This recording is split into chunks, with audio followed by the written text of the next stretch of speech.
Hello, I am going to quickly try to do a little bit of extension stuff. This very much is extension for S1, but about the three different ways we can add CSS, because actually they all have their place. So what we've done so far is we've added an external style sheet. So we've created a whole separate file that's just CSS in it. And then what we have to remember to do is create a link to that file. Here it is. That link goes in the head section of our HTML document, and that means it doesn't matter how many pages I create. If I want them styled like that, I just put this bit of code in and it will get all the styles. It will link straight to that separate file with all the styles. However, what if I have one file that has to one HTML document that has some different styles on it? Well, I can do an internal style sheet. So I'm just going to do a quick example of that here. Internal style sheet is where we put all the CSS inside the HTML. It goes in a specific place in the head section because we don't want it displaying on the page. We're using the CSS to change how we display what's on the page, but we don't want the actual CSS code coming up on the page. So we put it in the head section. Internal CSS. That's what I'm about to put here. And the way we do it is we put these tags in the head section. Style. Okay, so opening style tag, closing style tag. So you just put one set of style tags in the head section if you want to do this. Okay. Now, inside the style tags, this is no longer HTML territory. This is CSS zone. This is now CSS that goes in between here. That's what it's expecting. So we can put CSS exactly like we did in our external CSS file. So I can type whatever I want. So let's say I want the paragraphs to be a particular color.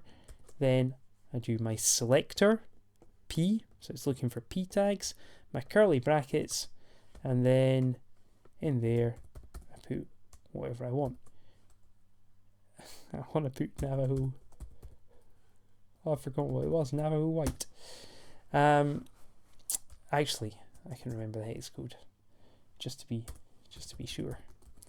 Okay, so that means the font color of my paragraphs will now be set to this hex code. Okay, and I just want to check that works. Oh, I had it open already. Oh, I can hardly tell. What was it before? Oh, it was like that before, and then I've reloaded it, and now we're getting this. Okay, so that's an internal style sheet, and I can include as much as I like in there. I can do the body, I can do the background color, whatever. It will actually override anything that is coming from an external style sheet. So we can have both of these techniques being used. We can have an external style sheet, and then maybe I want some of the things different, so I include an internal style sheet on this page. One thing that's a little bit trickier about it is when Notepad++ knows that it is a CSS file, then it picks up on all these things, like it makes the selectors blue, and it makes these this sort of greyish bluish colour. When we're doing it in an HTML file, even though that is CSS that goes in there, it doesn't pick up on it because it's in an HTML file. Notepad++ doesn't help us debugging in the same way. Anyway, we can put as many things as we like in there. I can put H1 stuff and whatever I like in the same way as I did in the external CSS. The third style, which I haven't mentioned yet, is third way of putting styles in is what we call an inline style. Now, an inline style is used when you want one particular thing to be changed on the page, or just one or two particular things. We use inline styles. So if I want all the paragraphs to be styled on this page, this color, then I can do it here. Internal CSS, I'm just going to applies to this page only. Okay, but it applies to the whole page. But then I can override it with some inline styles. So let's say this paragraph here. Okay, all the rest are Navajo white, but but actually I want this one to be a different color because I want to create a horrific looking web page. But I want this to be a different color. Well, here's how I do an inline style.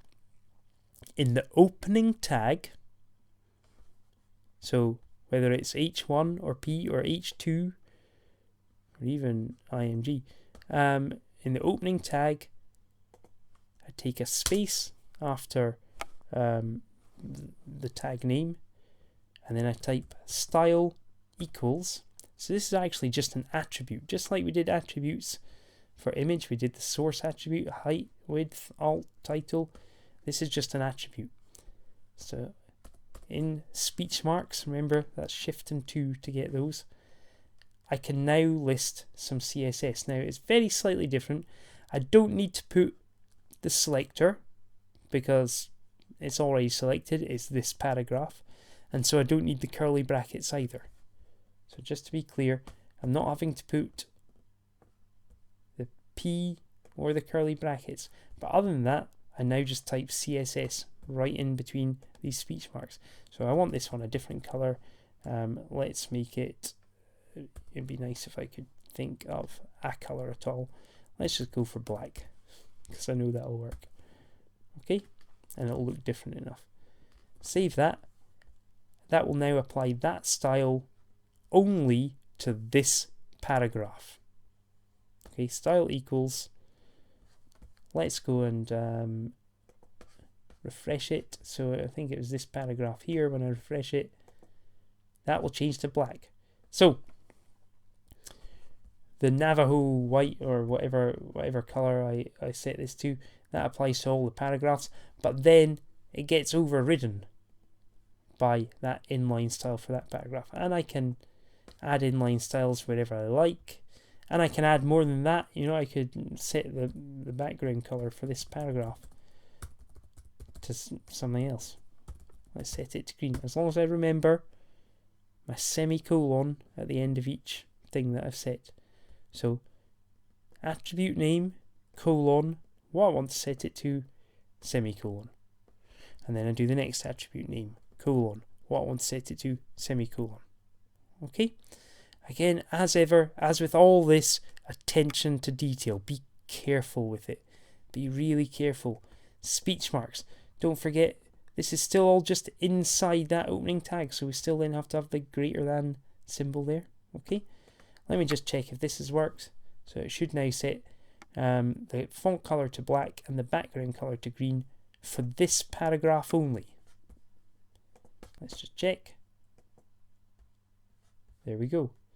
If I wanted that to happen for every paragraph, well, there are 1, 2, 3 paragraphs here, 4 paragraphs. If I wanted every paragraph on the page to be styled like that, well, I could do this. I mean, I could copy that, Control C, and I could paste it in and paste it in everywhere else. But that, frankly, is a pretty rubbish way of doing things. It means if I then think, no, actually I want all the paragraphs to be blue, I need to go and change blue to blue in 4 places there. So if I want it for the entire page, I'm just Control Z to undo just now. If I want it for the entire page, the sensible place to put it is either in an internal style sheet, so either up here, or in the external style sheet. So basically, external style sheet is if you want it to apply to all the pages in your website, or certainly most of them, a large number of them, you put it in an external style sheet. If I want it, the CSS to apply to one particular page, then I put an internal style sheet on that page. So that's the style tags in the head section, and then type CSS in between them. If I want the styles to apply to one particular element, then I put them in an inline style. So that's the style attribute in the opening tag. Now don't worry this if you're finding that difficult to follow.